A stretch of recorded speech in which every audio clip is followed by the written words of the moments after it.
자, 이번에는 투자 부동산에 대해서 공부하도록 하겠습니다.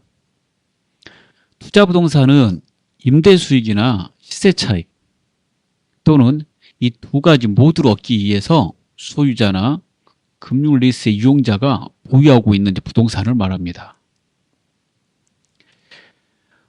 이제 리스라는 말이 나와서 조금 설명하면은요, 리스는 어떤 물건을 사용료를 받고 타인에게 빌려주는 걸 말합니다. 자, 두 가지로 분류할 수 있는데요. 하나는 운용 리스고요. 또 하나는 금융 리스가 되겠습니다.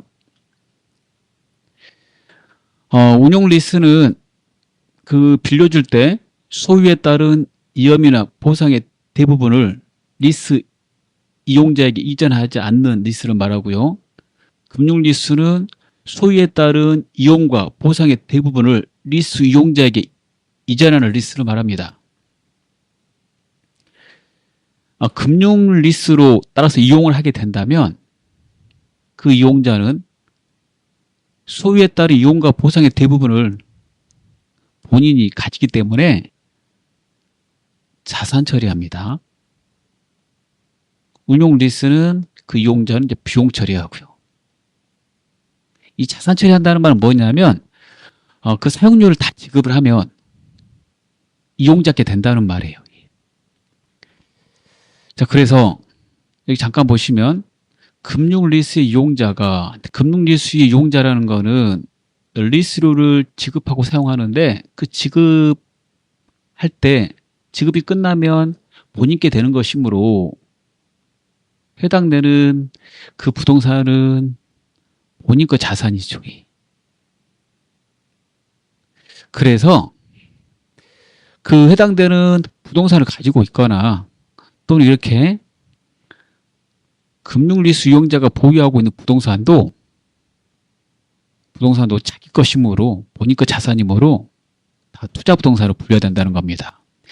여기서 한 단계 더 나가서 오른쪽에 잠깐 보시면 금융 리스로 보유하면서 운용 리스로 제공하는 건물. 운용 리스는 이제 파는 게 아니죠. 예. 금융 리스는 이제 소유권이 넘어가는 거고, 예. 그 건물 및 제공하기 위해서 또 운용 리스로 제공하기 위해서 보유하고 있는 미사용 건물도 전부 다 투자 부동산으로 분류를 해야 되겠습니다. 그래서 투자 부동산으로 분류를 한다는 거죠. 말 그대로 이제 투자의 목적으로 가지고 있는 이제 부동산이기 때문에요. 일반 그 수익을 내기 위한 그 부동산뿐만 아니라 이렇게 리스 형태로 가지고 있는 부동산에 대해서도 금융 리스 이용자가 보유하고 있는 이제 부동산은 투자 부동산으로 분류한다는 겁니다. 보니까 자산이니까요. 예. 투자 부동산은 해당 자산에 발생하는 미래 경제적 효익의 유입 가능성이 높고 해당 자산의 원가를 시설세 있게 측정할 수 있을 경우 자산으로 인식합니다. 자, 그래서 투자 부동산은 최초 인식 시점에 그 자산으로 인식할 때 그 얼마로 써야 되냐 그러니까요. 인식 시점에서 취득한 돈, 그 원가로 측정하고요. 예. 그 다음에 취득 시에 발생되는 그 부대 비용은 직접적으로 관련이 있는 그런 부대 비용에 대해서 포함하도록 되어 있어요. 그래서 그 투자 부동산의 원가 구입 금액과 그 구입에 직접적으로 관련이 있는 지출을 포함하는 거죠. 투자 목적으로 토지를 샀다, 뭐 건물을 샀다. 그럴 때 직접적으로 관련되어 있는 부동산 임대 수수료라든가 소유권 이전 등기할 때 발생되는 그 이전 등기 수수료라든가 그 다음에 여기에 발생되는 뭐 취득세라든가 이런 것들이 있다면 다 투자 부동산 원가에 취득 원가에 가산한다 이런 말이죠. 그리고 또 처분 시 투자의 목적으로 샀으니까 처분 금액과 장부 금액과 처분 금액 그 두 개를 비교해서요.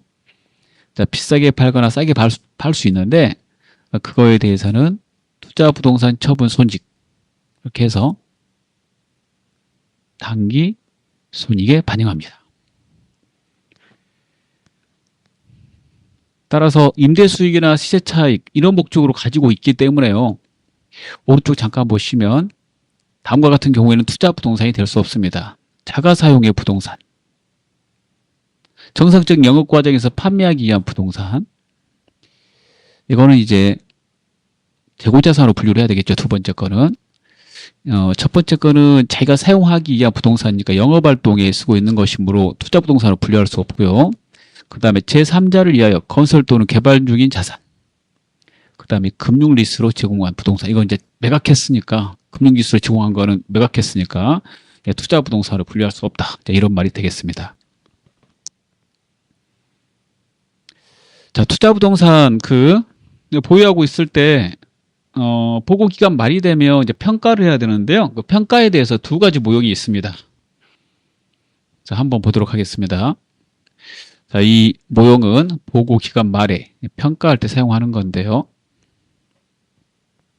첫 번째 원가 모형은 최초 인식한 이후에 모든 투자 부동산에 대하여 원가의 금액을 장부 금액으로 한다. 자, 처음에 취득한 원가를 그대로 보고 기간 말에도 그대로 유지시킨다라는 말이에요. 그래서 해당되는 투자 부동산이 오르든 떨어지든 그걸 이제 반영하지 않는다는 거죠. 그대로 원가를 유지한다. 이럴 경우에 그 투자 부동산에 대해서는 유형자산처럼 감가상각을 할 수 있도록 해주고 있습니다. 그래서 감가상각해요. 공정가치 모형은요, 공정가치라는 게 같은 말로 시가니까 최초 인식 이후에 모든 투자 부동산에 대해서 감가상각은 수행하지 않고 공정가치로 평가한다는 모형입니다. 즉, 취득한 원가, 그 장부 금액이 보고기간 말에 시가보다 오르거나 떨어지면 시가로 반영한다는 거죠. 그래서 투자부동산의 공정가치 변동으로 발생하는 그 손익은요, 투자부동산 평가 손익해서 단기손익으로 인식합니다. 자, 아래 예제 잠깐 보도록 하겠습니다. 당사는 투자 목적의 건물을 다음과 같이 단기에 취득하였다. 단기 감가상각비와 평가손익을 계산하시오. 내용연수 9년, 취득원가 100만원, 잔존가치 10만원, 감가상각방법 정액법, 단기말 공정가치 150만원, 평가방법은 공정가치 모형. 얘가 중요하겠죠. 공정가치 모형은 공정가치로 평가한다는 말이에요. 쉬운 말로 하면 이제 시가로 평가하겠다는 말이죠. 시가가 오르면 평가이익으로, 떨어지면 평가손실로. 이렇게 하게 된다면은 감가상각을 하지 않아요. 앞에서 위에 거 봐보세요, 여기. 원가 모형일 때는 이제 평가 안 하는 거고, 이럴 때는 이제 감가상각할 수 있는 거죠. 자, 그래서 공정가치 모형으로 한다고 그랬으므로 감가상각은 하지 않으므로 감가상각은 안 하니까 0이 되고, 그 다음에 평가는 한다고 그랬으니까 취득한 원가하고 단기말 공정가치를 비교해 보면 50만 원 올랐죠. 50만 원은 투자부동산 평가이익, 이렇게 해서 단기 손익에 반영하게 됩니다. 자, 기출문제 풀어보도록 하겠습니다. 1번, 다음 중 투자부동산에 해당하는 자산으로 적합하지 않는 것은? 보기 1번, 임도수익을 목적으로 보유하고 있는 건물이다. 투자부동산 맞죠? 예. 장기 시세차익 목적으로 보유하고 있는 토지다. 예, 투자부동산 맞잖아요. 예, 투자하려고 이렇게 산 거니까. 자가사용 목적으로 건설 또는 개발 중인 부동산이다. 이거는 임대수익이나 시세차익 이런 목적이 아니기 때문에 3번은 영업활동에 쓰겠다는 말이에요. 이렇게 영업활동에 보유할 목적으로 가지고 있는 부동산은요, 투자 부동산이 아니라고 그랬어요. 여기 보이죠? 자가사용한다는 말은 자기 영업활동에 쓰는 거예요. 영업활동에 쓸 목적으로 가지고 있는 부동산은 토지, 건물 이 이름으로 회계 처리하는데 이게 자산의 종류에서 여러분 유형자산에 속합니다. 따라서 1번의 정답은 3번이 되겠습니다. 예, 보기 4번 운용 리스로 제공하기 위해서 보유하고 있는 미사용 건물은 예, 투자 부동산이라고 그랬습니다. 자, 2번 다음 중 투자 부동산에 대한 설명을 옳지 않는 것은 1번 투자 부동산은 최초 인식 시점에 원가로 측정한다. 예, 그렇습니다. 2번 외부 구입한 투자 부동산의 원가는 구입 금액과 구입에 직접 관련이 있는 지출로 구성된다. 예, 직접 관련되어 있는 그 지출, 그 부대 비용은 투자 부동산의 원가에다 더하라고 그랬잖아요. 그래서 이제 맞는 말이 되겠죠? 3번 자가 건설한 투자 부동산의 원가는 건설 또는 개발이 완료된 시점까지 투입 원가이다. 그렇죠. 완료될 때까지, 완공이 될 때까지 모든 들어간 게 투입 원가가 되겠죠? 4번 운용 리스의 리스 이용자가 보유하는 부동산에 대한 권리를 투자 부동산으로 만약에 분류하는 경우가 있다면 모든 투자 부동산에 대하여 원가 모형을 적용하여 평가한다. 그렇지 않습니다. 운용 리스에서 리스 이용자가 보유하는 부동산에 대한 권리를 만약에 투자 부동산을 분류할 경우라면 그때는 뭘로 평가하도록 돼 있냐면 공정가치 모형으로 예, 평가하도록 돼 있습니다. 하나 더 알아두세요. 예. 3번 투자 부동산에 관한 다음의 설명 중 옳지 않는 것은 1번 투자 부동산의 용도로 건설 중이거나 개발 중인 자산은 유형자산 기준서를 적용하지 아니한다. 그렇죠? 예. 투자 부동산이니까. 예. 2번 투자 부동산은 최초 인식 시점에 원가로 측정한 후 보고 기간 말에 공정가치 모형과 원가 모형 중 하나를 선택하여 모든 투자 부동산에 적용한다. 그렇습니다. 3번 투자 부동산의 사용 목적이 변경된 경우에는 투자 부동산은 다른 자산 항목으로의 계정 대체가 발생한다. 그렇죠? 예. 변경이 됐으니까. 4번 투자 부동산의 공정가치 변동으로 발생하는 손익은 발생 기간에 기타 포괄 손익에 반영한다. 이렇게 안 돼 있고 단기 손익에 반영한다라고 돼 있죠. 그래서 해당되는 부동산이 오르거나 떨어지면 그 오르거나 떨어지는 것을 기말 보고기간 말에 공정가치로 이렇게 이제 평가하는 건데요. 이럴 경우에 그 투자 부동산 평가이익 평가 손실은 단기 손익에 반영한다고 돼 있어요. 즉 수익 비용으로 처리한다고 뜻이죠. 기타 포괄 손익은 이게 자본이잖아요. 자본에 반영하는 게 아니라 단기 손익에 반영합니다. 4번입니다. 다음은 주식회사 상공이 투자 부동산으로 분류하여 보유하고 있는 건물에 대한 자료이다.